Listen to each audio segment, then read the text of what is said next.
Assalamualaikum warahmatullahi wabarakatuh. Alhamdulillah. Alhamdulillahilladzi an'ama 'alaina bi ni'matil iman wal islam. Asyhadu an la ilaha illallah wahdahu la syarika lahu wa asyhadu anna Muhammadar abduhu wa rasuluhu la nabiyya ba'da. Allahumma sholli wa sallim ala sayyidina Muhammad wa ala alihi wa ashabihi ajmain amma ba'd. Qala ta'ala inna anzalnahu fi lailatul qadr. Amma ba'd.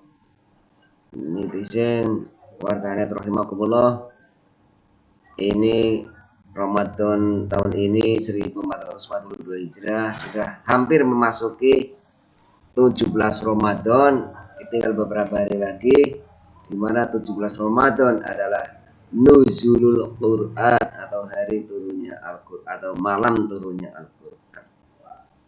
Yang mau kita bahas adalah surat Al-Qadar ayat 1 dan surat Al-Anfal ayat 41.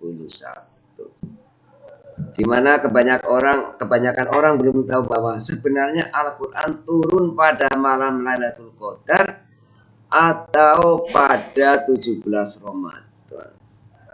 Kali ini judulnya adalah Al-Qur'an turun pada tanggal 17 atau pada malam Lailatul Qadar. Untuk lebih jelasnya biar kita tahu, mari kita bahas masalah ini. Kita tahu bahwa tanggal 17 Ramadan sudah jumhur ulama mengatakan adalah malam turunnya Al-Quran.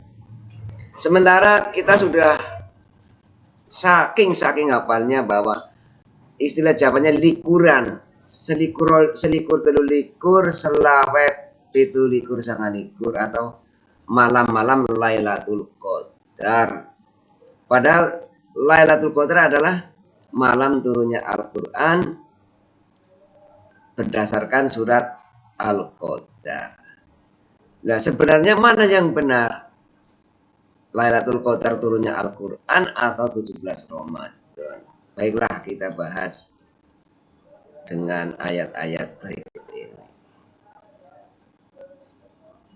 Pertama adalah masalah 17 Ramadan. Sebenarnya tidak ada ayat yang jelas yang mengatakan bahwa Al-Quran turun pada 17 Ramadan. Jadi pada 17 Ramadan tidak ada ayat yang menjelaskan. Hanya saja dalam surat Al-Anfal ayat 41 ada di pucuknya ayat ada keterangan.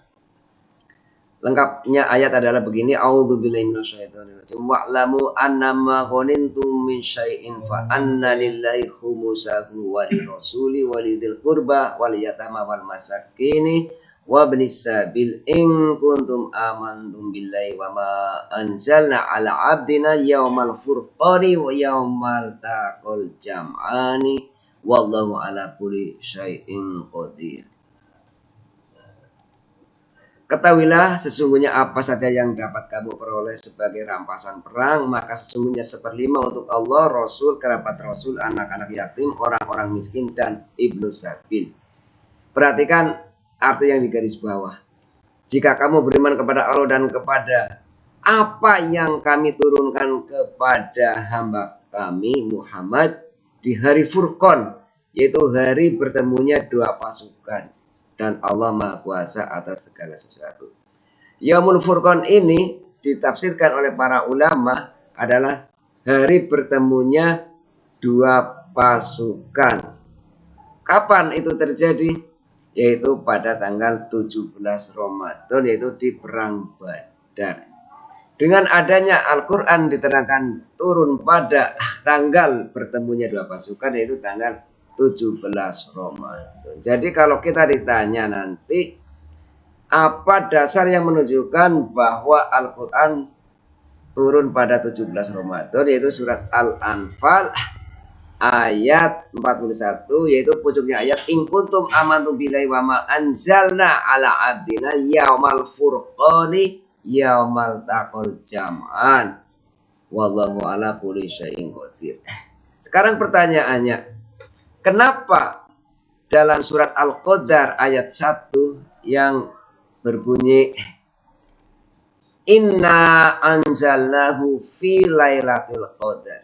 Sesungguhnya kami Allah telah menurunkan Al-Quran pada malam kemuliaan. Berarti kontradiksi atau bertentangan antara surat Al-Anfal ayat 41 dengan Al-Qadar ayat 1. Bagaimana penyelesaiannya? Diterangkan oleh beberapa ulama bahwa turunnya Al-Quran dari Lauhul Mahfuz itu pada malam Lailatul Qadar, yaitu inna anzalahu fi Lailatul Qadar. Jadi tanggal-tanggal ganjil di akhir bulan Ramadan adalah turunnya Al-Quran dari Lauhul Mahfuz ila sama'id dunia, dari Lauhul Mahfuz ke langit dunia, sekaligus semuanya diturunkan.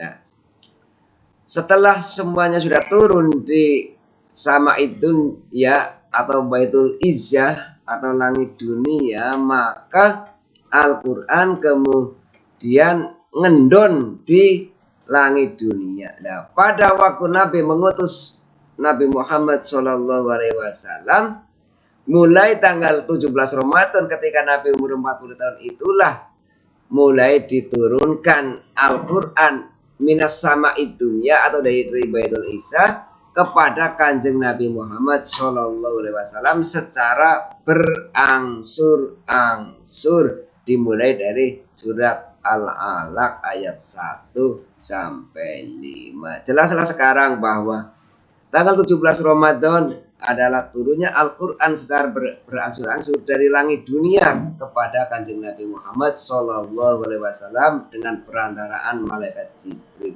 Sedangkan turunnya Al-Quran pada malam Lailatul Qadar adalah ketika Al-Quran dari Lauhul Mahfuz diturunkan semuanya ke langit dunia. Jadi semuanya betul bahwa Al-Quran turun secara keseluruhan ke langit dunia pada malam Lailatul Qadar. Al-Quran turun ke langit dunia keseluruhannya pada malam Lailatul Qadar. Sedangkan Al-Quran turun berangsur-angsur dari langit dunia ke Kanjeng Nabi Muhammad SAW pada malam 17 Ramadan. Demikian kaum muslimin muslimat, mudah-mudahan menjadi pencerahan dan tambah wawasan bagi kita dan bisa untuk mengisi kultum Ramadan pada jamaah tarawih masing-masing di tempat Anda. Semoga manfaat. Mari kita lebih intensif dalam mentadabburi Al-Quran sampai kita wafat nanti, sampai kita kembali ke hadapan Allah Subhanahu wa taala dengan membawa syafaat Al-Quran. Amin ya rabbal alamin. Selamat menjalankan ibadah puasa, semoga diterima oleh Allah Subhanahu wa taala. Wassalamualaikum warahmatullahi wabarakatuh.